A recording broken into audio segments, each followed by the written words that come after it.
Sports radio മലയാളത്തിന്റെ പുതിയ വീഡിയോയിലേക്ക് സ്വാഗതം. ഇന്ത്യയുടെ T20 പെർമനന്റ് ക്യാപ്റ്റൻ ആയതിനു ശേഷമുള്ള ആദ്യ മത്സരം അവിസ്മരണീയമാക്കി സൂര്യയുടെ മികവിൽ ശ്രീലങ്കയെ 43 റൺസിന് തകർത്തു ടീം ഇന്ത്യ.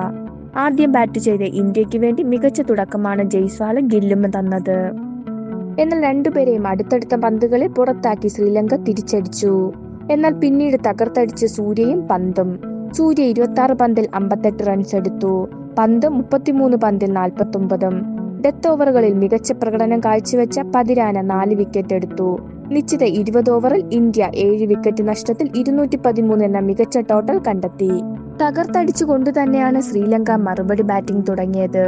ഒടുവിൽ 9ാം ഓവറിലെ 4ാം പന്തിൽ കുശാൽ മെൻഡിസിനെ അർഷദീപ് പുറത്താക്കുമ്പോൾ സ്കോർ 84 എത്തിയിരുന്നു. ഒരെൻഡിൽ തകർത്തടിച്ച പതും നിസംഗ ശ്രീലങ്കയ്ക്ക് പ്രതീക്ഷകൾ സമ്മാനിച്ചിരുന്നു.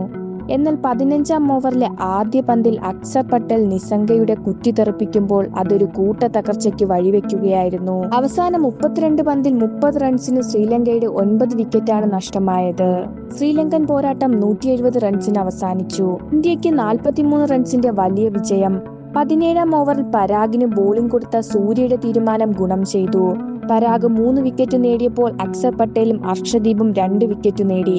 ഇന്ത്യൻ ക്യാപ്റ്റൻ സൂര്യ തന്നെയാണ് പ്ലെയർ ഓഫ് ദ മാച്ച്. അതേ വേദിയിൽ തന്നെ ഇന്ന് വൈകിട്ട് 7 മണിക്ക് T20 നടക്കും. ഇന്ത്യൻ ടീമിൽ മാറ്റങ്ങൾക്ക് സാധ്യതയില്ല.